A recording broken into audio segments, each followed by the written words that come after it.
to our guest speaker, Jessica Ehrenworth. Reverend Jessica Ehrenworth is a registered psychotherapist with a thriving private practice. She has the ability to pull from multiple healing modalities after studying with healers from around the world, which allows her to create unique, individualized healing programs for each person she works with. Jessica's mission is to help transform their lives in every way. And I'm going to add to this bio. Jessica is of the alumni where Randy and I were ordained. Jessica also comes from a very similar family background as Randy and I. So in many ways, there's a connection beyond just spiritualism for us. We have seen her children grow and go through their life stages, and we have seen Jessica do the same over the years. And it has been such an honor and a pleasure not only to experience it, but feel it in our hearts, to be so much a part of your life, even though by distance, we are always connected. And I would like to present to you Reverend Jessica Ehrenworth. Thank you. Thank you for that. And thank you so much for having me. Hey, everyone. Can everyone hear me? My microphone sometimes is wonky. Okay, perfect. So today we are talking about becoming. Who are you? Who do you dream of being? Who do you want to become? Can you believe in the possibility of that future self more than you believe in your current self? How much are you willing to push yourself to become? Push yourself may be the wrong words. We often talk about pushing ourselves past our limits to get to where we want to be. But what happens if pushing ourselves makes things worse and not better? I used to push myself. I would push myself through the tiredness and drag myself to do all the things this world and the people around me told me to do. I pushed myself so hard. I was relentless until I couldn't push myself anymore. At that point, my whole world fell apart. I was so tired and so trapped and so done with everything that I had nothing left to give. I was so good at hiding my emotions and my thoughts that I became a hard shell on the outside and a mushy mess on the inside. But I was doing everything the world told me to do. And I was just becoming sadder and more frustrated and more distanced from this world and everyone in it. The only safety I knew was inside my mind, inside myself. Even though I looked like this fun-loving person on the outside, well, maybe a serious loving person on the outside, the insides were at war. The only trouble was that I never knew this because I had never known anything different. It was the only normal that I knew, so I just assumed that everyone lived this way. Well, you can imagine my surprise when I learned that not everyone's insides feel this way. In fact, for every person in the world, our insides feel different. So if our insides feel different and none of us think the same way, that truly means that each one of us is living in a different world. Yet we think we are all living in the same world. Let that really sink in. Each one of us is living in a different world, thinking we are living in the same world. We think we are hearing language the same, feeling emotions the same, having similar reactions, but we truly are not. We all have our very own, very nuanced language, energy, and frequency. Therefore, the only thing that is holding you back from becoming that person you dream of becoming is frequency. Now, that sounds so simple when it is put that way, but we know that simple can be very challenging. And really, how do we change those things that we don't even know need changing? I remember the first time I realized that not everyone viewed romantic relationships the same way I had. Ever since I was a young girl, all I ever wanted was to be a Disney princess who got swept off her feet by her prince in shining armor, who was loved by every morsel of his being, and then everything would be okay. You can imagine my surprise when I realized that some people loved being single and living life on their own terms. Just the thought of that would send me into a panic. I never understood it. I would go to therapy and do my own healing, and still was left with this gaping abandonment wound. What I discovered was that talk is healing, and talk therapy, not necessarily. Now, give me some grace as I say this, as I make my living from being a talk therapist. But over the years, I have added on a lot of different modalities to the work that I do. And currently, I am revamping my work even more. It was many years ago that it was brought to my attention that being born at 28 weeks and being in an incubator and hospital for about 3 months was traumatic. All those years ago, we did not know the power of skin to skin contact. We did not know that trauma starts in the womb through the stressors of the mother. We did not know that the stressors of the birth experience could be traumatic. We knew even less about how to heal from it. How do you heal from something that you don't even have words for, that began pre-verbally, that there aren't even any memories of? That became my dilemma, and yet I didn't even know it. Every fiber of my experience on earth was being written by that past. It's in the emotions, I thought.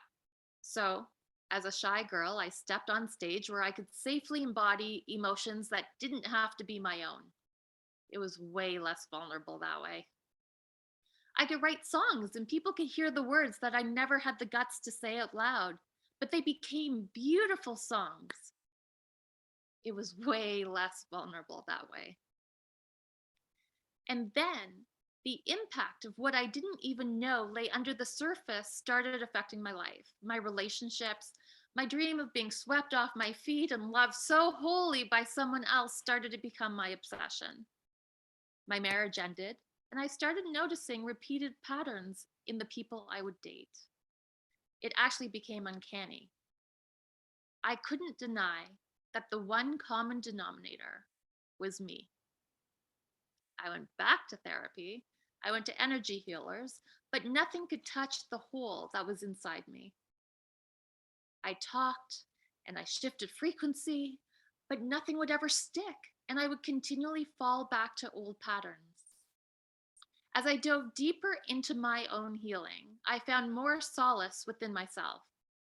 I put the headphones on, the eye shades, the meditations. If I could just get deeper into my own soul, deeper into myself, deeper into loving myself and self-worth and self, until one day I realized that none of this resonated with me. Going for another healing, planning to go deeper into myself, to love myself more, and this little voice inside me called, excuse the language, bullshit. I called bullshit on myself. Love was just a buzzword, and I knew that I knew how to love myself. I knew I had self-worth. At this point, I even knew I had self-confidence. I really truly believed that I was an amazing person. So why wasn't I happy? I really truly believed that I loved myself. So why wasn't I happy? Why did my body and my mind still feel as if it were in turmoil? Nothing could free me. I felt and had always felt this deep sense of being trapped. Little did I know that I was trapped inside myself. And all these healing modalities that brought me inside myself, even though I was very good at them, kept me trapped. What I noticed was that whenever I said, all I want to be is free, I started to cry. Free from what? People would ask. Free from everything. Why do I have to explain it? All I knew was that I had to free myself, whether that made sense to anyone else or not. So that was my intention. Halfway through a week-long healing retreat that I was attending, I totally shifted my intention. And I set the intention to be free. I didn't want to release any blocks. I didn't want to love myself more.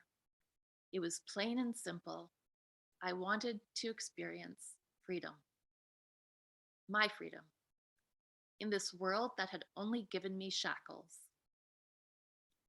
As I started to step into a world of freedom, I realized how prevalent that incubator baby had been in my life. That baby who hid in her mind, who never learned how to be in her body. The body was a scary place when your life is on the line. And so, piece by piece, the layers unraveled.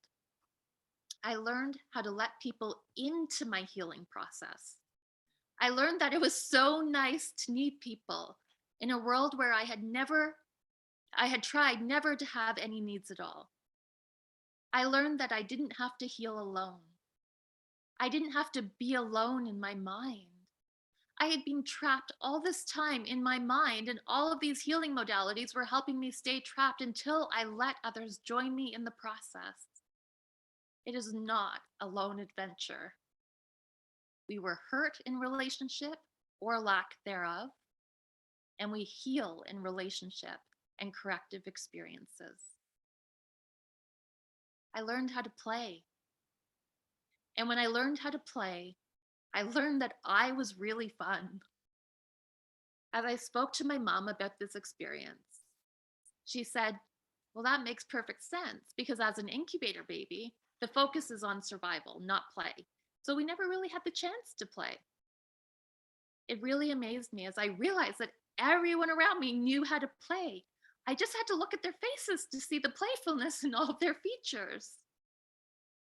I learned how to feel and find safety in my body. All of a sudden, I had a body and I wasn't trapped in my mind. My thoughts slowed down. They slowed down a lot. I now had my body and my mind and was able to find balance between the two. I was a different person from who I was the week before, but it did not stop there. Things just got better and better. I was able to come into my body more and more, loving the feeling of stretching. And then I went to a week-long meditation retreat put on by Dr. Joe Dispenza. If you have the opportunity to attend one of his week-long meditation retreats, I highly recommend it. And I went with the intention of continuing to become free. I had made such progress over the time, but I knew I still had a ways to go. What I learned there was mind-blowing, literally. I had always thought that meditation was when you tried to calm down your nervous system and get to that place between sleep and wake. For years in my meditation, I had gotten to a relaxed state between sleep and wake, and it was nice. Sometimes the time would pass quickly, sometimes slowly. I would come out of it a bit groggy. It actually took me about 2 years to get to a place where my thoughts slowed down, as the first 2 years was the excitement of actually having time to sort through all my thoughts, if I'm to be really honest with you. So just to clarify, that meditation became my place where I could quieten everything so I could actually think. What I discovered was that embodied meditation is actually how your body moves through energy and clears out stagnant energy and energy blocks while shifting frequency. During this week, all the work I had done over my entire life culminated with bliss and freedom and oneness. I was able to let go of the incubator baby and the little girl who I had mourned for as she never got to be little. and they got to merge into the woman I am now. I got to experience the joy and freedom that my body and my mind now finally afford me. I got to experience the little girl who wanted everything, who knew there was so much more to life than meets the eye, merge into the woman who has everything, who found the life that is more than meets the eye, who wants for nothing and experiences wholeness, the big I am. I got to experience the pride within myself and never giving up, of continuing to persevere until heaven came down to earth. I got to experience such pride for that incubator baby who became trapped and healed herself, and what courage it must have taken, what strength she had when she entered this world weighing in at 2 pounds. I got to experience that same strength and now empowerment for the woman that I have become and for the healing I can now continue to birth into this world. You see, it's never about that one big moment, but the continual chipping away of those stressors we hold in our body and in our mind. We need both, and both need to be involved in our healing process. It is about never giving up and always finding gratitude for where you are at. And if that means you have to yell and scream and swear and cry to release what needs to be released, then do that. Healing does not have to be hard and serious. In fact, some of the most precious healing is light and fun. It does not have to be filled with tears and anguish, but can be filled with community and play. I would like to read a quote by Andrew Jackson Davis. I do not promise to believe tomorrow exactly what I believe today, and I do not believe today exactly what I believed yesterday. I expect to make, as I have made, some honest progress within every succeeding 24 hours. Here is hoping that in our world of complexities, you find the safety to open your heart and believe that the person you are becoming is more real than the person you are. That you release the fear of change, as change is all there is. When you tip those energy scales, anything is possible. Thank you.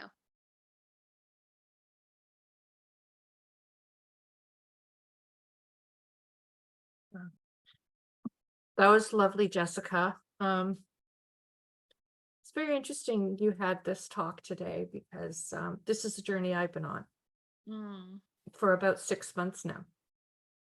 And it's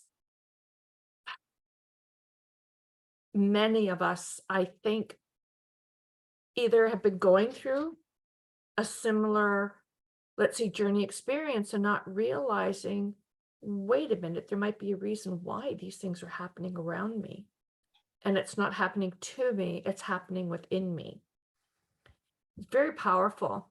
And thank you for finding the strength to opening up, for lack of a better term, your guts, your insides, and allowing yourself to be vulnerable and sharing that, because when you find the strength to do that, only people can find strength from it. So congratulations. Thank you. Congratulations on yourself, your growth, your healing, and your success in your treasure hunt of yourself. Thank You did find the princess. She was waiting for you all the time. Yeah. And I think that's the crux of it. We're always looking for something outside of ourselves, and we've had it in ourselves the whole time. You know, it's just like Dorothy in The Wizard of Oz. She always had the ability to go home. She Right. just had to know it and want it bad enough and to click her heels 3 times. Yeah. And Okay, so for the next song, I believe it's You've